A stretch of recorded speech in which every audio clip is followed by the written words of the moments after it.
Ay mga lodi, good day ulit. Dito ulit tayo sa ginagawa natin na 8 unit apartment mga lodi. So, maglo-loop check tayo, magla-line check tayo yung mga nilagay natin ng mga wires mga lodi. So, makikita nyo dito sa ayan, dito sa panel mga lodi. So, ito yung panel board para dito sa unit na to. Nasa ano tayo, nasa second floor tayo. So, i-loop check muna natin yung sa ilaw mga lodi kasi baka biglang lagyan ng kisame. At least sure ball na tayo sa ano, sa mga nilagay natin ng mga drop nung para sa mga ilaw mga lods. So tatlong ano lang naman to. Tatlong ilaw lang to para dito sa unit na to. Sa may sala, sa kitchen, sa tatlong ilaw. Plus dun sa room, CR, yung CR mga lods. Yung madilim na yan, CR yan. So isang ilaw diyan. Then sa kwarto, isang ano din yan, isang to. So isang ano din to, isang ilaw din to na may switch. Yung CR, ilaw na may switch mga lods. So ilulup check natin yung takbo nung line natin papunta dun sa kwarto, then papunta dun sa CR mga lods. So isang line, isang circuit lang to mga lods. Bali yung light circuit is isang circuit dito sa panel na to mga lods. So gagawin natin, kailangan natin ng multimeter. Ito mga lods, may multimeter tayo. Mga lods, so ito yung multimeter natin. Ang gagamitin lang natin dito ay itong continuity selector na to mga lods. Itong continuity na to. So ito is nagbe-beep mga lods. So pag continuous yung wire, magbe-beep to dahil beep para sa continuity to. Ay mga lods, so pag didikitin natin yung probe, test probe. Ito yung test probe. Ay wala din. So makita nyo 0. Ibig sabihin yung wire nito is walang putol mga lods. So kaya yun yung palatandaan natin na yung wire is connected dun sa lahat ng switch, then dun sa mga ilaw mga lods. So ito yung gagamitin natin pang test, continuity checking na beep yung gagamitin para maririnig natin mga lods. So ang gagawin natin, kukunin natin yung circuit ng ito yung circuit na ilaw mga lods. Itong white thread na to mga lods. Itong white thread na to, ito yung circuit ng ilaw. Ito yung home run ng ilaw mga lods. So simula dito sa kitchen, sa sala, then papunta dun sa CR, then papunta dun sa room. So kailangan tutunog yung yung mga itetest natin mga lods. So dito may switch dito, tatlong switch. Para dun sa switch na to, isa, dalawa, then isa yun, tatlo. So tatlong ilaw para dito sa switch na to sa circuit nito mga lods. Itong wire na to, para sa circuit na to. So simulan na natin mga lods. So ilalagay ko lang yung wire dito sa test probe. Kaya mga lods, so kinabit na natin yung line 2 natin dito sa black mga lods. Ito yung black. So black and red to. So line 2 natin is yung white. Then yung ito, line 1 natin is red. So line to or neutral itong white na to mga lods. So sinasabi ko line to or neutral kasi iisa lang ang function ng single phase mga lods. So mapa line to line yan or mapa line to neutral yan mga lods. So isa lang yung function ng current na kuryente para dun sa single phase mga lods. So yung mga lods, so nilagay ko yung line to sa black, then line 1 sa red. Mag-switch tayo ng ilaw mga lods. So wala pa yung switch. So ang gagawin lang natin is kunyari switch natin. So ilalagay natin yung itong isang ano na to, itong isang wire na to dito sa test prod mga lods. Dito sa line 1. Ay mga lods. So nasa line 1 yung yung isang parang switch lang natin to. So ito yung common wire para dun sa switch mga lods. Ito yung line 1 na common para dun sa switch. Na switch niya yung tatlong trigang. Itong trigang wire na to. Makita niyo yung wire yan, tatlo yan. Isa, dalawa, then ito isa, tatlo. So trigang yan. An example lang natin ngayon kasi wala yung switch. So pinagdikit lang natin yung common line, then yung isang ilaw. So naka-load to sa ilaw mga lods. Ang switch na to is nakapunta yan ng ilaw. So isang ilaw to,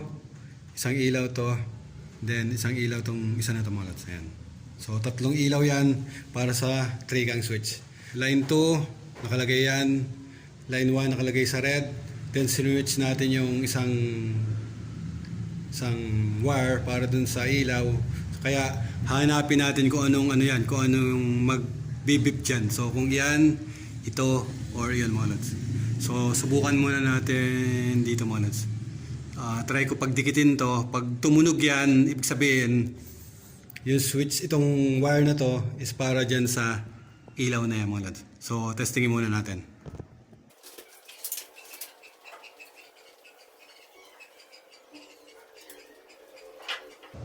Mga lods, so pagdidikitin natin to para malaman natin kung ito yung switch natin na wire. So hindi tumunog mga lods. Ibig sabihin dito yung kinabit natin.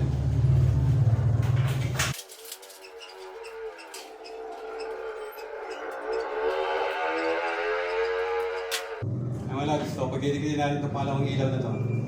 Ay mga lods. So naririnig kung ewan ko lang kung naririnig yung mga lods.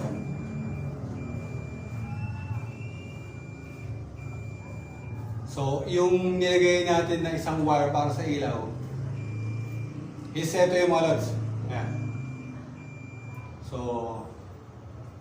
ganyan tayo mag-testing ng loop ng circuit dito sa mga ginagawa natin mga lods.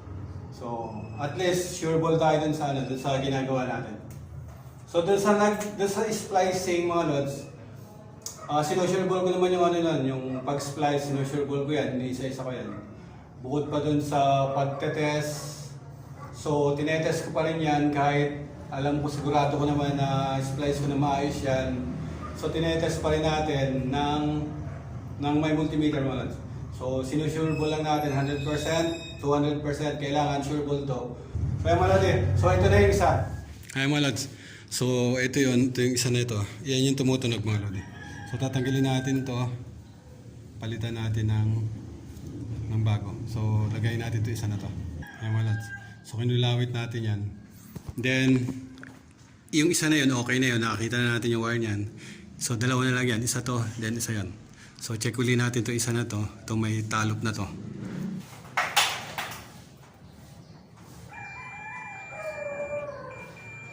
Ayan mga lodi. So narinig niyo yung beep. Nakasama niyo yung beep mga lodi. Malakas yung beep. So ito yung nilagay natin na bago para dun sa switching mga lodi. So ibig sabihin sure ball tayo. Ito yung line ng switch para dun sa tinetest natin mga lods. So, ayan. Then mga lods, so tinest natin yun. So yung isa na yun is yun yung nag-beep. Ngayon, subukan natin short yung una natin na ginawa mga lods. Yung una natin pinag-short, subukan natin short yun kung mag-beep siya. Para sure ball na wala tayong mali doon sa ginawa natin mga lods.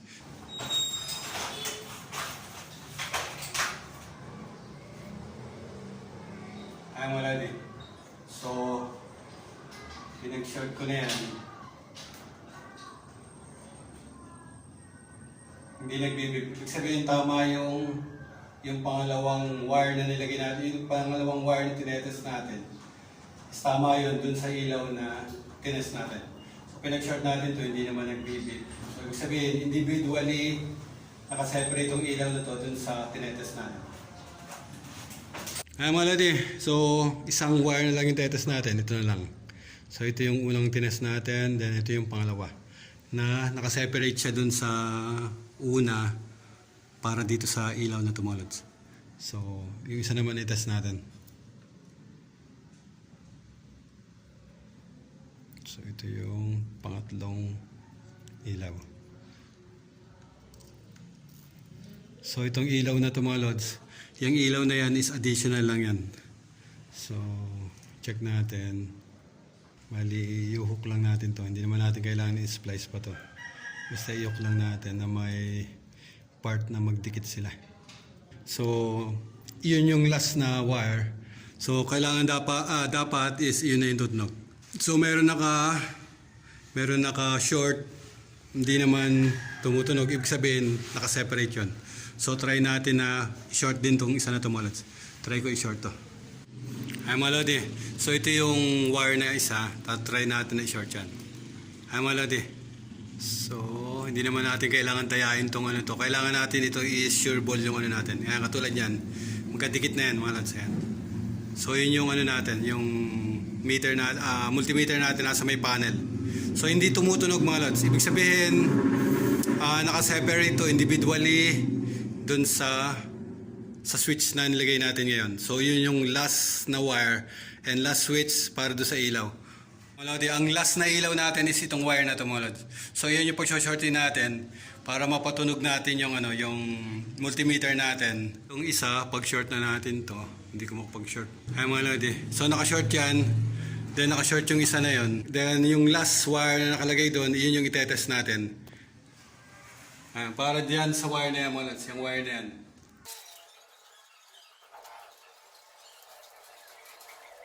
Mga lodi, so last light para doon sa last switch. Mga lodi, kung naririnig niya. So, yung dalawang ilaw na sinort natin is hindi siya part nitong loop na ito mga lodi. Ay mga lodi. So, ibig sabihin, tama yung splicing natin, tatlong ilaw, tatlong switch mga lodi. Kaya mga lodi, so check natin ngayon is yun dun sa room and dito sa may sa CR. So kailangan may power dun sa room, then may power sa CR para malagyan ng switch, then may switch yung magiging ilaw ng mga lods. Kaya mga lodi, so punta tayo sa room mga lods. So ito yung room, dito tayo sa room. Ay makita nyo mo. Yan. So yun yung switch. Yung switch. So ang gagawin natin is pag-short lang natin itong switch na to. Then, short natin yung ilaw. Ibig sabihin, yung line and line 2 is magka-short mga lods. So, nag-continuity lang tayo dito sa line 1 na to, papunta dun sa ilaw mga lods. Makita niyo yung yung kulay, isang red and isang white. So, yung red ko is yun yung hotline ko, then yung white is yun yung natin, yung switch leg natin mga lods. So, ito yung tumakbo ng ilaw mga lods, itong white. So, yung mga lods, so iso-short ko lang to. Then, try natin pag-shortin yung ilaw kung magbibip yung tester natin mga lods.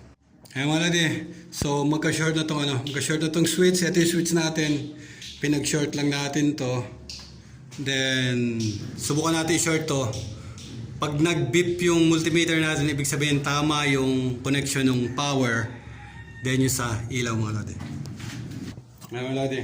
So, ito yung wire. Short natin to. Ngayon mga lodi, tumutunog. So, ibig sabihin, tama na yung line na pumunta dito. Then, dumaan na switch. Saka umakyat dito mga lodi. Ayan. So, tumutunog na. Hindi ko lang kung naririnig niya. Try natin sa CR. Ngayon mga lodi. Ito yung CR mga lodi, padilim. So, ang wire nito ay pinag-short ko ba ito? Ay mga lodi, so ito yung sa CR. So, na-open na natin to, short na lang natin to. Ay mga lodi, so naririnig yung tumutunog yung yung beep natin ng multimeter natin. So, ibig sabihin tama na yung supply na pumapasok dito sa room, sa CR din tsaka dito sa room mga lodi. So ayun mga lodi, so okay na. Okay na to. Okay na yung natin, loop checking natin para sa circuit ng ilaw mga lods.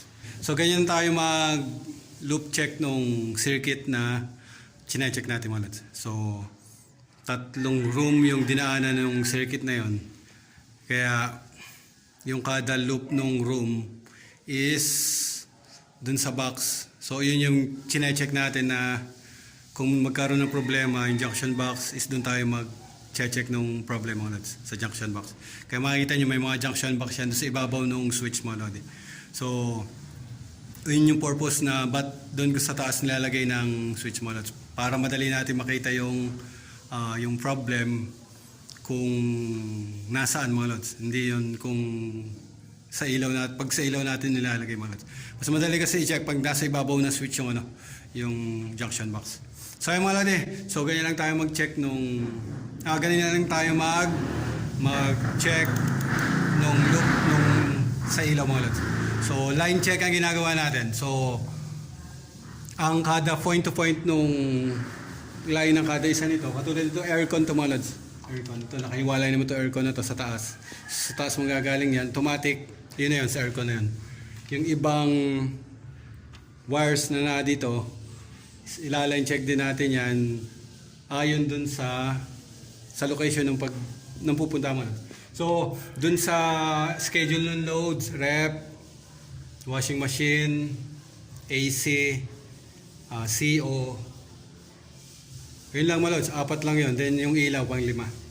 So 5 yung ilaw. Then ang isa is spare. So 6 branches, then 1 main ito mga lods. Yan. So pag ilalagay natin yung breaker para makita niyo yung forma nung pagkakalagay ng breaker. Then yung pinakang load na mga wire para dun sa breaker na yung mga lods. So yan mga lods So hindi ko lang alam kung kailan ko ilalagay yung breaker mga lods. So unahin muna natin i-loop check to, i-line check natin. Para kung mag-start na yung magsisiling is okay na yung natin, yung linyada natin is okay na. Ay mga lodi, so nasa nasa hallway tayo, yung hallway. So yung mga room, natapos na natin yan. So ito na yung last na inano natin, tong hallway. So sa hallway, tatlong ilaw yung mga lods. Then may isang nakarekta para sa emergency light to. So magkakaroon ng emergency light yan. So rekta yan na hindi dadaan ng switch. So ang power ay eto mga lods. Ang power niyan is ito, galing sa baba to mga lods. Nasa second floor tayo. So dito na natin nilagay dun sa connection ng mga ilaw mga lods. So nag-short tayo ng isa dun sa dulo. Hanapin natin dito mga lods. So nasa 3 gang switch yan kasi 1, 2, then 3. Yung itong isa na to is naglagay tayo para dito sa hamalat yan, sa labas. So nilagay natin yan sa drawing wala ito mga lads. So inabang lang natin yan. So just in case may maduduko tayo dyan. So yung isa ay mga lads. So ito yun. Ito yung sinort natin doon sa dulo. Then yung the rest niyan, ito na yan. Ito na yung dalawa na yan. Try natin tanggalin yun, then i-short natin to. So pinag-short na natin yan. Magka-short na yan, yun in-open na natin yun. So ito magka-short na. So itong may tupi na to, ito yung inano natin kanina. So try natin. Itong may tupi na to.